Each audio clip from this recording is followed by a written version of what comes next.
Very good morning, students. I hope you are doing well. So, in the last classes, we had studied about a lot of things. In the last classes, we had studied about non-cooperation movement, Khilafat. What was Khilafat? What was their issue? What was civil disobedience movement? What was Salt March? Who were the people who participated in the civil disobedience movement? What were the problems of people or in the country? लोग किस तरीके से ये सारे movements में हिस्सा ले रहे थे और हर तरह के लोगों को किस तरह की आशाएं थी देश के अंदर और नेशनलिज्म की भावना कि लोगों के अंदर कैसी कैसी थी, ये हम लोगों ने लास्ट क्लासेस में देखा। आज जो टॉपिक हम लोग शुरू करने वाले हैं वो उस टॉपिक का नाम है the sense of collective belonging. ठीक है, लोगों को एक साथ जुड़ के जो समझ में आना कि नहीं we belong to a collective society, ये क्या होता है। ठीक है, लोगों को किस तरीके से जोड़ना, किस तरीके से लोग एक दूसरे से जुड़े। लोगों यहाँ तक हम लोगों ने देखा कि पीजेंट्स हों, अमीर पीजेंट्स हों या गरीब पीजेंट्स हों, अमीर किसान या गरीब किसान हो, इंडस्ट्रियलिस्ट लोग हों देश के अंदर, ठीक है, महिलाएं हों या मुस्लिम कम्युनिटी हो, या फिर हम लोगों ने बात किया था डिप्रेस्ड क्लासेस का। डिप्रेस्ड क्लासेस मतलब SC ST लोगों के बारे में हम लोगों ने बात की थी।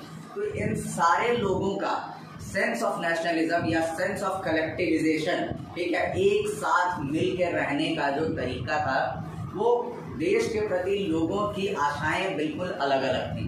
लोग एक साथ जुड़ के देशभक्ति की भावना लोगों के अंदर, मतलब एक ऐसी नेशनलिज्म की भावना जैसे हम लोग जिस तरीके का नेशनलिज्म को हम लोगों ने यूरोप में फ्रेंच रेवोल्यूशन के टाइम पे या फिर जो फ्रेंच रेवोल्यूशन के बाद के जितने भी हम लोगों ने रेवोल्यूशंस देखे हैं दुनिया में, उस तरह की नेशनलिज्म की भावना इंडिया के लोगों के अंदर नहीं थी। इसकी मैं बात कर रहा हूँ।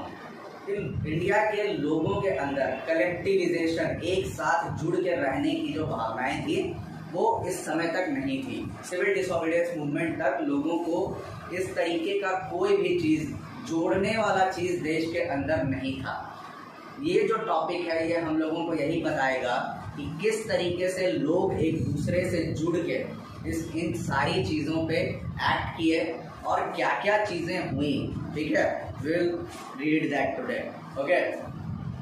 Nationalism spreads when people began to believe that they all are part of the same nation, when they discover some unity that binds them together.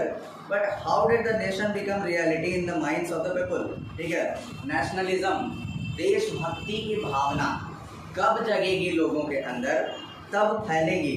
ठीक है, जब लोगों को इस चीज का विश्वास हो जाए कि चाहे हो हम अमीर हों, गरीब हों, ठीक है, चाहे हम महिलाएं हैं, पुरुष हैं, या फिर हम लोग डिप्रेस्ड क्लासेस हैं या अपर क्लासेस हैं, मुस्लिम हैं, हिंदू हैं, जो भी तरह के लोग हैं, अगर हम लोगों को एक चीज़ समझ में आ जाए अगर कि हम लोग इस देश के नागरिक हैं, हम लोगों का ये देश है और हमें इस देश के लिए लड़ना है, तभी नेशनलिज्म की भावना, देशभक्ति की भावना लोगों के अंदर जगेगी।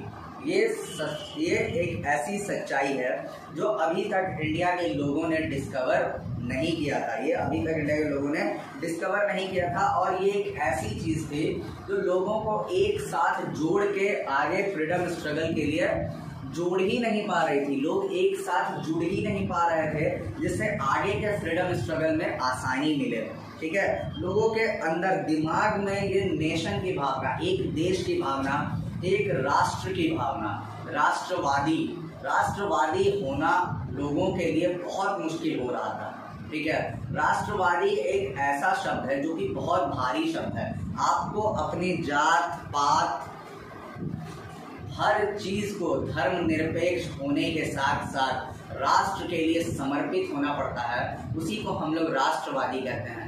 जब आप अपनी अच्छाई बुराई हर चीज को छोड़ के भुला के जब आप राष्ट्र के प्रति समर्पित होते हैं, देश के प्रति समर्पित होते हैं, तब उनको राष्ट्रवादी कहा जाता है। और इस राष्ट्रवाद में लोगों को किसी भी तरह का कोई अपना मोटो दिख ही नहीं रहा था इस समय तक। इस समय तक लोगों को यही समझ में आ रहा था कि हम लोग इस राष्ट्र के हिस्सेदार नहीं हैं। How did people belonging to different communities, regions or language groups develop a sense of collective belonging? तो कैसे इतने तरह के लोग जो थे देश के अंदर, अलग अलग जगह के, अलग अलग लैंग्वेजेस के, अलग अलग रिलीजन, अलग अलग कास्ट, तो इतने तरह के लोगों को कैसे ये सेंस ऑफ कलेक्टिव बिलोंगिंग, ये हम लोग एक ही जगह से रिलेट करते हैं, ये कैसे आया लोगों के अंदर? We discuss this. This sense of collective belonging came partly through the experience of united struggles. ठीक है, ये जो कलेक्टिव बिलोंगिंग की जो लोगों को के अंदर जो सोच आई वो धीरे धीरे आई। ठीक है, कैसे आई? Through the experience of united struggles, एक साथ संघर्ष करते करते करते करते लोगों को सेंस ऑफ कलेक्टिव बिलोंगिंग की एक्सपीरियंस आई।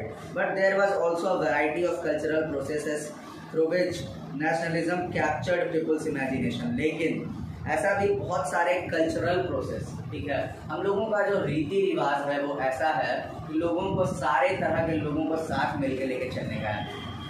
तो कल्चरल प्रोसेस भी जिन्होंने लोगों के इमेजिनेशन को नेशनलिज्म के प्रति ढकेला, ठीक है, लोगों की भावनाएं, लोगों की जो सोच थी उसको नेशनलिज्म के प्रति ढकेला, राष्ट्रवाद के प्रति, ये था।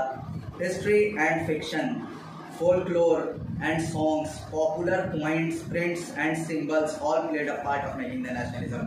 History, इतिहास, लोगों को अगर बताया जाए कि हमारा इतिहास इतना गौरववंती रहा है, हम लोगों को अपने इतिहास पे कितना गर्व है, ठीक है, ये अगर लोगों को समझ में आ जाए, ये बहुत बड़ा रोल प्ले किया था हिस्ट्री। कौन कौन सी चीज़ें जिन्होंने रोल प्ले किया था? फिक्शन, फिक्शन का मतलब होता है काल्पनिक चीज़ें, ठीक है, बहुत सारी ऐसी कहानियाँ हैं हमारे इतिहास में जो काल्पनिक हैं, जो कि सच्ची नहीं है।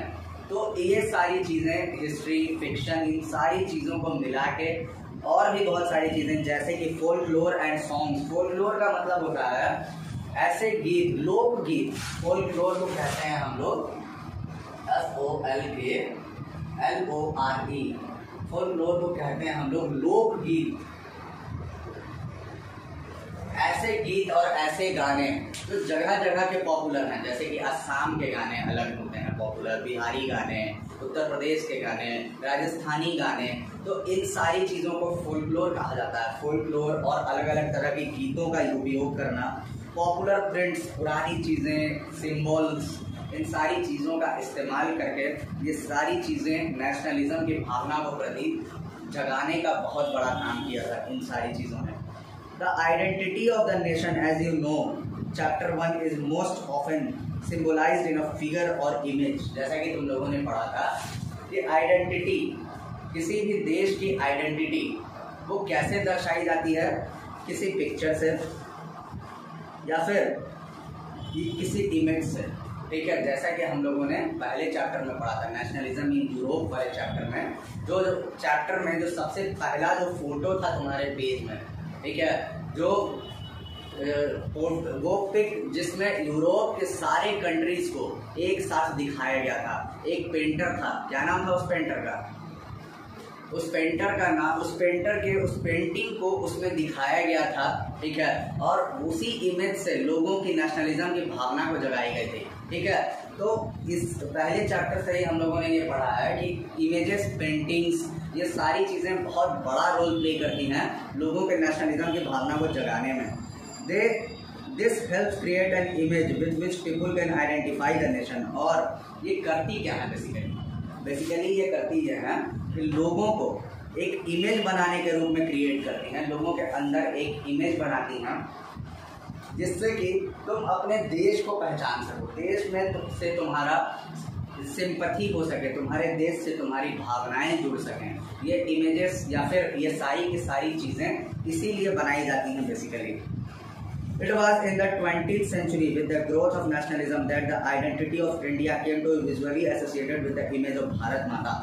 ये 1920th सेंचुरी की बात है, 1900s वाले जो ईयर थे, 1900 से लेकर 1947 तक, जब तक देश आज़ाद नहीं हुआ था, ये इसी समय की बात है कि भारत माता की इमेज लोगों के सामने आई निकल के, ठीक है, एक ऐसी इमेज जो कि लोगों को जोड़ने का काम की थी, ठीक है, लोगों को भारत माता, मतलब ये भारत माता की जो इमेज थी पूरी की पूरी, ये बस इसीलिए निकल के आई थी, जिसने भी बनाई थी, जिसने भी ये पेंटिंग बनाई थी, अभी बताएगा कि किसने उसने वो पेंटिंग बनाई थी। वो उस पेंटिंग से सिर्फ और सिर्फ यही कहना चाहता था कि भारत जो देश है हमारा, वो हमारे लिए एक मदरलैंड है, मातृभूमि है, ठीक है, और भारत हमारी माता है और हमें अपनी माता को अंग्रेजों से आज़ाद करानी है, ठीक है। तो भारत माता की इमेज उसी समय निकल के आई। The image was first created by Bankim Chandra Chattopadhyay. और भारत माता का इमेज सबसे पहले किसने क्रिएट किया था? Bankim Chandra Chattopadhyay. Bankim Chandra Chattopadhyay.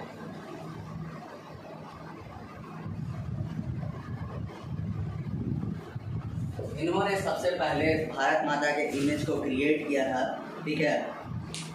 In the 1870s he wrote Vande Mataram as a hymn to the motherland। 1870s में बंकिम चंद्र चट्टोपाध्याय ने ही वंदे मातरम लिखी थी। तो अगर आपसे कोई पूछे वंदे मातरम किसने लिखा था, तो बंकिम चंद्र चट्टोपाध्याय। और कौन से ईयर में बंकिम चंद्र चट्टोपाध्याय ने लिखा था वंदे मातरम?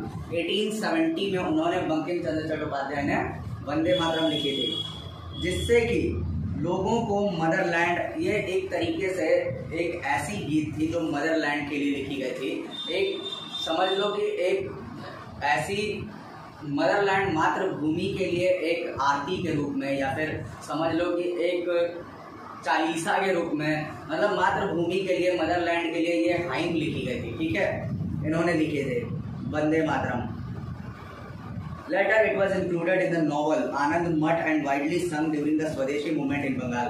और बाद में ये एक आनंद मठ एक नॉवल जो लिखी थी इन्होंने, उसमें इंक्लूड कर ली गई थी। और बंगाल में वंदे मातरम का इस्तेमाल बहुत जोर शोर से होता था।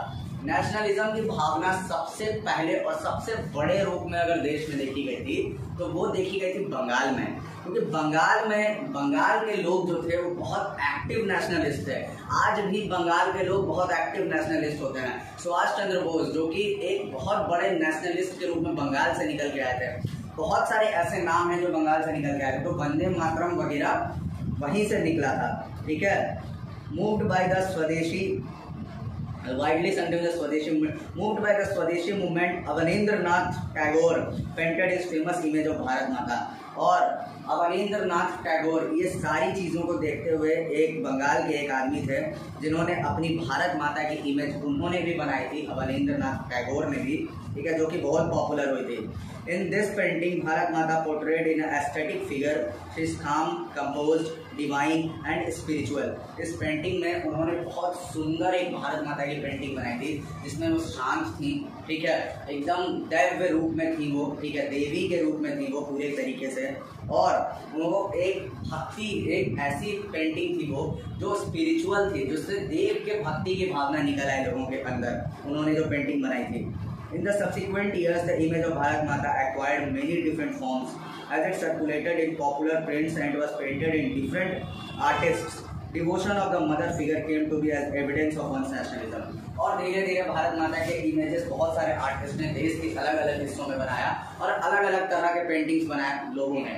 लेकिन जो कॉमन थी सारी पेंटिंग्स में वो ये थी कि मदरहुड जो पेंटिंग था वो माँ के लिए वो पेंटिंग था। भारत माता को हर पेंटिंग में माँ के रूप में दर्शाया गया और हर पेंटिंग लोगों के अंदर नेशनलिज्म की भावना को जगाने का काम किया। हर पेंटिंग ने, किसी भी पेंटिंग ने, जितनी भी पेंटिंग्स बनाई गई वो सारी पेंटिंग्स लोगों के अंदर नेशनलिज्म की भावना को जगाई उसने।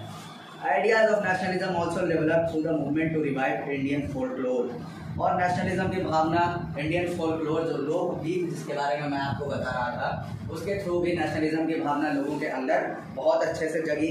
In the 19th century, late 19th century, Indian nationalists began to recording folk tales sung by bards and they toured villages to gather folk songs and legends.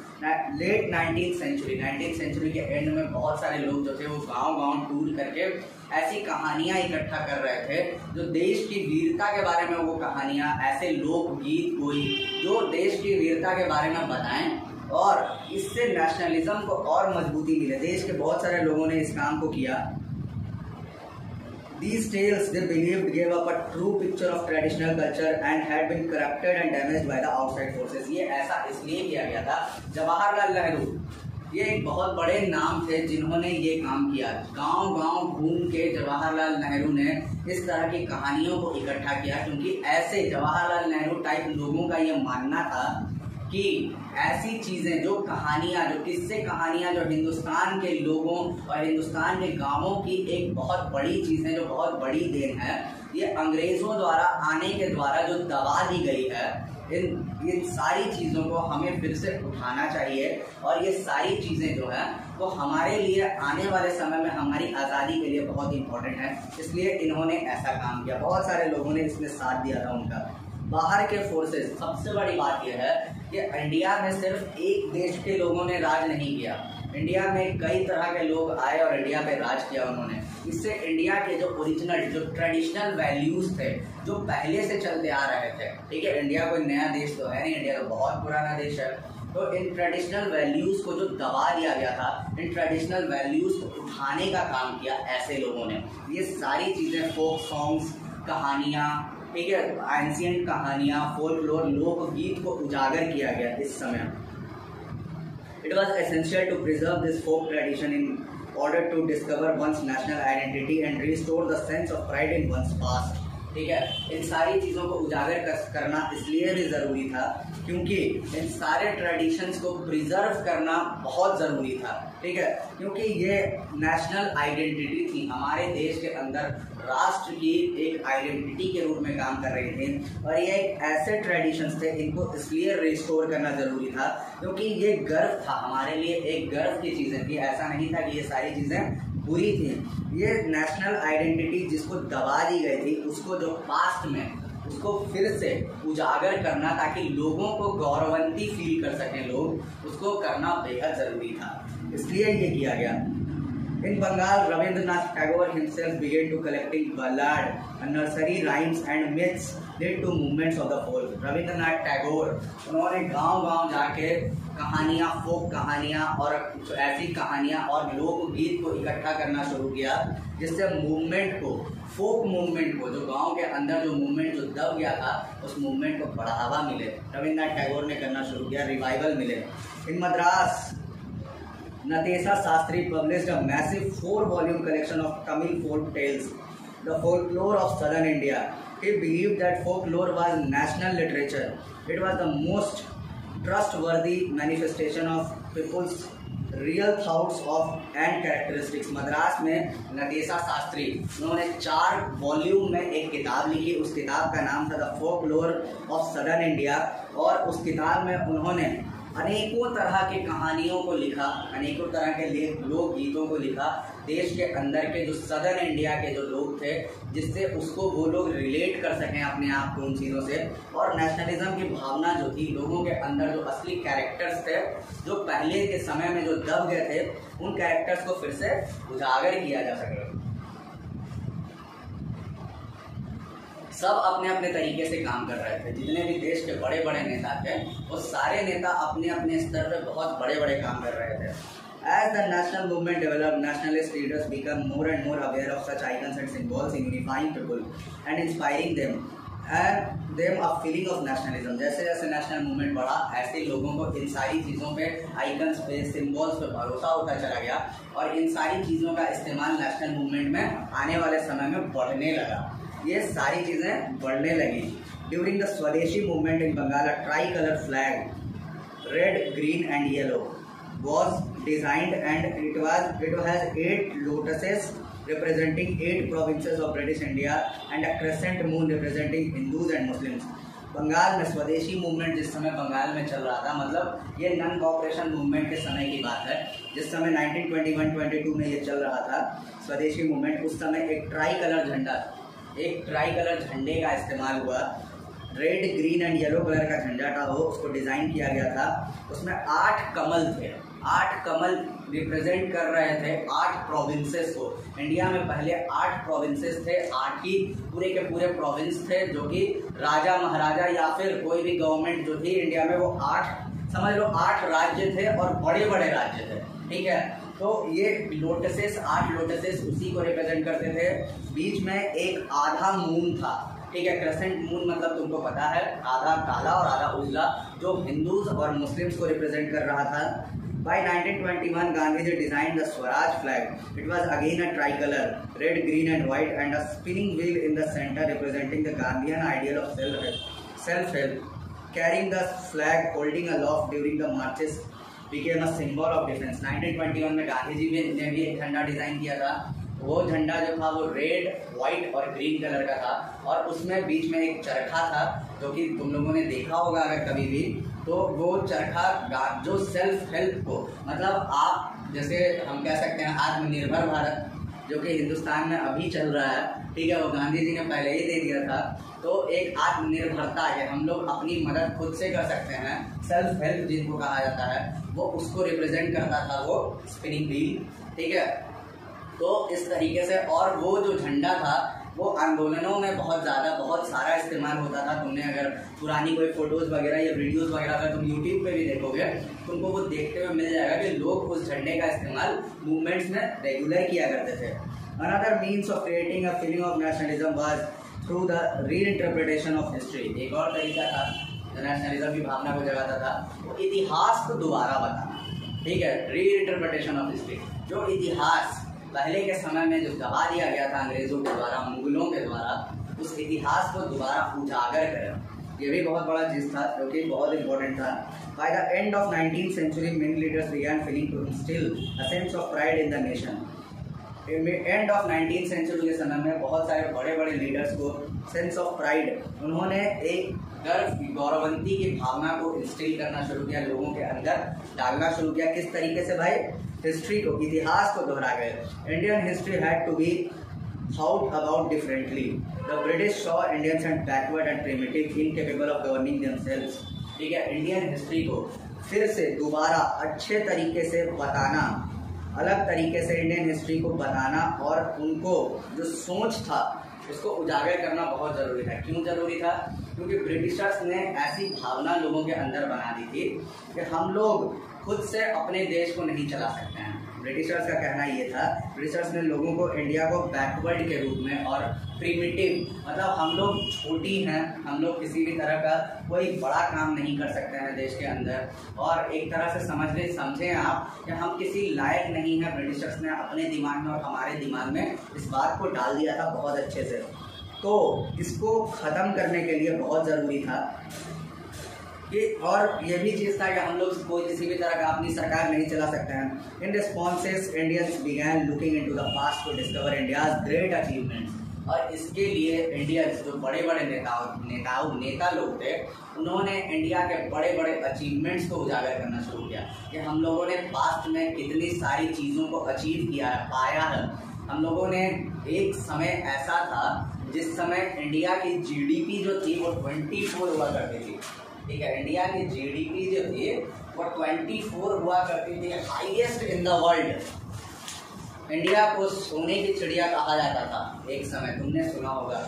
तो ये सारी चीज़ें नेशनलिज्म इन इंडिया में, ये सारी चीज़ें नेशनलिज्म की भावना को जगाने का काम की, लोगों को अपना गौरवंती इतिहास बताना ये लोगों ने शुरू किया, ठीक है, अपने अचीवमेंट्स गिनाना शुरू किए। They wrote about the glorious developments in the ancient times when the art and architecture, science and mathematics, religion and culture, law and philosophy, crafts and trade were flourished. This glorious time in a view was followed by a history by decline when India was colonized. उन्होंने अपनी बहुत glorious चीज़ें, glorious का मतलब बहुत ऐसी चीज़ें जो कि बहुत ग्लोरी, जो जीत का प्रतीक थी, जो हम लोगों ने बहुत अच्छे से अचीव किया था पास्ट में। किस किस सेक्टर में भाई हम लोगों ने अचीव किया था? एंशिएंट टाइम्स आर्किटेक्चर के सेक्टर में बहुत सारे बिल्डिंग्स, आर्ट्स, हम लोग आर्टिस्ट थे, इतने सारे बहुत सारे बिल्डिंग्स बनाए गए थे पहले के समय में। तुम अगर मंदिरों की बात करो, ऐसे ऐसे बिल्डिंग्स हैं हमारे देश के अंदर, अजंता इलोरा केव्स हो गया, ठीक है, जो कि आज नहीं बहुत पुराने समय में बनाया गया था। रामेश्वरम टेम्पल जो कि तमिलनाडु में है। तो ऐसे ऐसे टेम्पल्स और ऐसी ऐसी चीज़ें, ऐसे आर्किटेक्चर की चीज़ें, इन सारी चीज़ों को लोगों के सामने उजागर किया गया। आर्ट्स, क्राफ्ट्स, ट्रेड, व्यापार, किस तरीके से हम लोग साइंस में, मैथमेटिक्स में, रिलीजन में, हमारी कंट्री किस तरीके से दुनिया में आने से, ब्रिटिशर्स को आने से पहले हम लोग बहुत आगे थे, उन सारी चीज़ों को बताया गया। और ये भी बताया गया कि किस तरीके से कॉलोनाइज हम लोग गुलाम बनने से पहले कहाँ थे और आज हम लोग कहाँ पे हैं। इन सारी चीज़ों को धीरे धीरे उजागर किया गया। These nationalist histories urge the leaders to take pride in India's great achievements in the past and struggle to change the miserable conditions of life under British rule। ये जो चीज़ें जो बताई जा रही थी, ये सारी चीज़ें नेशनलिस्ट हिस्ट्री, वो रीडर्स जो पढ़ने वाले लोग थे उन लोगों को ये समझाया जा रहा था कि किस तरीके से हम लोग ब्रिटिशर्स के आने से पहले क्या थे और ब्रिटिशर्स के आने के बाद हमारी हालत ऐसी कैसे हो गई। These efforts to unify people were not without problems. With the past being glorified was Hindu, when the images celebrated were the drawn from Hindu iconology, the people of other communities felt left out. ये सारी चीज़ें जो थी ये problematic भी थी, क्योंकि हमारा इतिहास जो था वो हिंदू इतिहास था।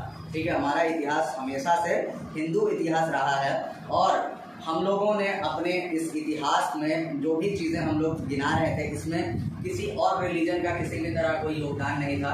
तो बहुत सारे रिलीजन के लोग, जैसे कि मुस्लिम रिलीजन की अगर हम लोग बात करें, मुस्लिम कम्युनिटी की बात करें, तो उनको इन सारी चीज़ों से अलग रखा गया, क्योंकि उन लोगों ने इस तरह का कोई उनका मतलब मुस्लिम कम्युनिटी का इतिहास रहा है। ठीक है, लेकिन इस तरह की नेशनलिज्म की भावना को जगाने में उन लोगों को उनकी कम्युनिटी का कोई योगदान नहीं था। तो इन सारी चीज़ों को बहुत सारे कम्युनिटीज़ जो थी देश के अंदर उनको लेफ्ट आउट कर दिया गया था, मतलब उनको छोड़ दिया गया था। ठीक है, सो क्लास, आज का क्लास बस यहीं तक। आई होप आप लोगों को यहाँ तक किस तरीके से सेंस ऑफ कलेक्टिव बिलोंगिंग को जैसे कैसे कैसे उजागर किया गया, ठीक है, आपको अच्छे से समझ में आया होगा। नेक्स्ट क्लास में हम लोग इसके बारे में और जो लास्ट टॉपिक होगा उसके बारे में हम लोग पढ़ेंगे। आई होप यहाँ तक आपको बहुत अच्छे से समझ में आया हो। अगर आप में से किसी के भी कोई सवाल हैं तो प्लीज़ डू आस्क मी। ठीक है, आप सवाल पूछें, मैं आपको जवाब दूंगा। किसी भी तरह कोई कंफ्यूजन, किसी भी तरह कोई प्रॉब्लम, और इस क्लास में sense of collective belonging topic में अगर किसी भी तरह का कोई प्रॉब्लम्स अगर हूँ आपको, please do ask me. I hope यहाँ तक आप लोगों को समझ में आया हो। आगे के टॉपिक्स नेक्स्ट क्लास में। So class, thank you so much. भी अच्छे से रहें आप लोग घर पे, और क्या कहना है, ठीक से रहें। Continue the class, will continue in the next class. Thank you.